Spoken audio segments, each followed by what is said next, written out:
Hello everyone, welcome back to my channel Pawan eco world.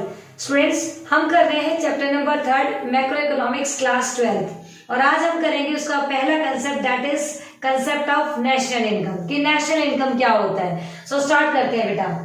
अगर मैं बात करूं नेशनल इनकम की, तो national income is the sum total of factor income. Sum total of factor income, जो national income है वो होता है सारी फैक्टर इनकम का total earn by the normal resident of a country during the period of an accounting year. एक accounting year के दौरान जितने भी फैक्टर इनकम है जो कि एक नॉर्मल रेजिडेंट अर्न करता है, उस सभी के सम को हम नेशनल इनकम बोलते हैं।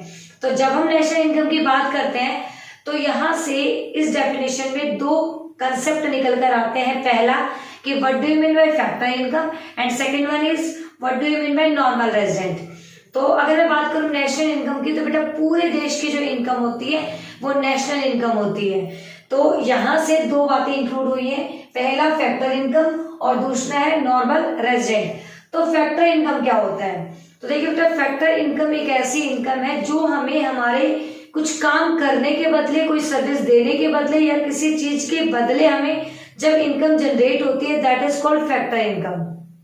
फॉर एग्जाम्पल, अगर मैंने अपनी सर्विसेज स्कूल में दी, उसके बदले मुझे सैलरी मिली, तो ये क्या था कि मैंने अपने टीचिंग सर्विसेज स्कूल में दी हैं, उसके बदले मुझे इनकम जनरेट हो रही है। इसे बोलते हैं बेटा कंपनसेशन ऑफ एम्प्लॉय।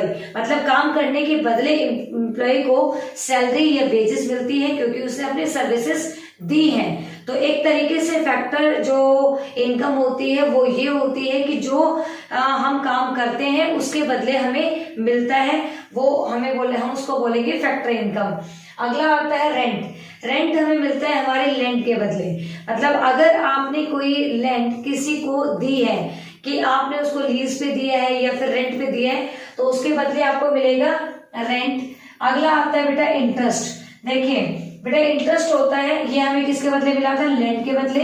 ये हमें किसके बदले मिला था? सर्विसेज के बदले। तो इंटरेस्ट हमें किसके बदले मिलेगा? बेटा इंटरेस्ट हमें मिलता है कैपिटल के बदले।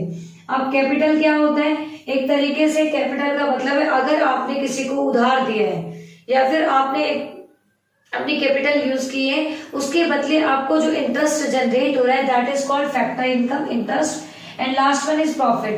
बेटा प्रॉफिट मिलता है एंटरप्रेन्योर को, मतलब जो काम करने वाला होता है या फिर जो बिजनेसमैन है जो अपनी स्किल्स, अपनी नॉलेज को यूज करता है, उसके बदले उसे क्या मिलेगा? प्रॉफिट। आप जितना रिस्क करोगे उतना ही प्रॉफिट मिलेगा।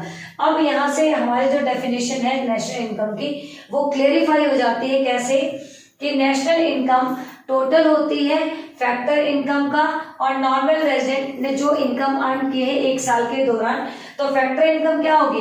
Compensation of employ, rent, interest और प्रॉफिट, जो हमें किसके बदले मिलता है? लैंड के बदले, लेबर के बदले, कैपिटल के बदले, एंटरप्रेन्योर स्किल्स के बदले। ठीक है, ये हो गया हमारा पहला पॉइंट जो कि नेशनल इनकम को क्लेरिफाई करता है। And the second one is normal resident.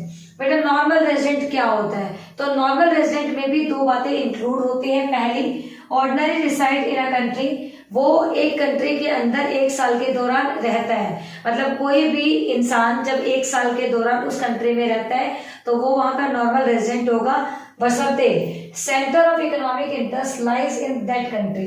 Centre of economic interest, अब इकोनॉमिक इंटरेस्ट का मतलब होता है प्रोडक्शन, कंजप्शन और investment. These are the economic activities।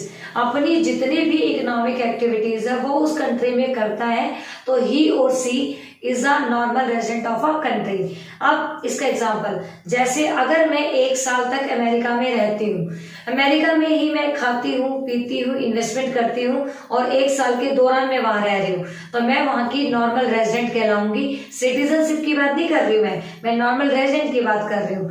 तो नॉर्मल रेजिडेंट वो होता है जो एक साल के दौरान या एक अकाउंटिंग ईयर के दौरान उस कंट्री में रहता है और वहां उसका इकोनॉमिक इंटरेस्ट लाई करता है।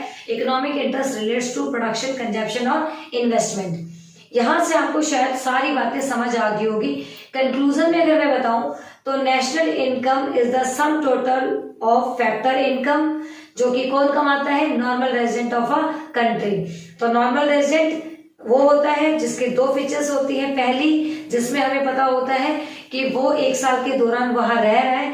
दूसरा, उसका इकोनॉमिक इंटरेस्ट वहां है। फैक्टर इनकम, जब हम हमारे सर्विसेज के बदले कुछ हमें मिलता है, लाइक लैंड के बदले, कैपिटल के बदले, या फिर हम कह सकते हैं कि एंटरप्रेन्योर्स के बदले, इन सभी के बदले आपको कुछ मिल रहा है, that is called factor income. Factor income और ट्रांसफर इनकम दोनों अलग अलग एस्पेक्ट है। फैक्टर इनकम होता है कि आपने कोई काम किया है, उसके बदले आपको इनकम जनरेट हो रही है, वही इनकम नेशनल इनकम में काउंट होगी। ट्रांसफर इनकम काउंट नहीं होती है। ट्रांसफर इनकम होती है बेटा यूनिलेटरल, वन साइडेड होती है, जिसका अगर एक बार ट्रांजेक्शन हो गई तो दूसरी तरफ से नहीं होती है। For example, old age pension, जब जो वृद्धावस्था पेंशन मिलती है, वो अगर हमने मतलब गवर्नमेंट ने बुजुर्ग को दे दी तो उसके बदले उसको वापस थोड़ी मिलेगा कुछ भी, वो तो दे दी। तो कहने का मतलब ऐसी इनकम जो यूनिलेटरल होती है, उसके बदले ना तो बुजुर्गों ने कुछ किया है, ना गवर्नमेंट उनसे कोई वो पैसा वापस लेगी। ऐसी इनकम जो होती है वो यूनिलेटरल होती है, वन साइडेड होती है। ऐसी इनकम को ट्रांसफर इनकम बोलते हैं। और ट्रांसफर इनकम जो होती है कभी भी नेशनल इनकम में काउंट नहीं होती है। जैसे ग्रांट हो गया, डोनेशन हो गया, चैरिटेबल जो इनकम है वो हो गई, या फिर ओल्ड एज पेंशन हो गया। ये रिटायरमेंट पेंशन काम करने के बदले मिलती है। अगर मैंने कहीं जॉब की है तभी तो मुझे रिटायरमेंट पेंशन मिलेगी। तो retirement pension is a part of national income. तो यहां से आपको आई थिंक ये वाला कंसेप्ट जो है वो क्लियर हो गया होगा। मिलते हैं इसी चैप्टर के सेकंड कंसेप्ट के साथ, तब तक के लिए बाय बाय, टेक केयर।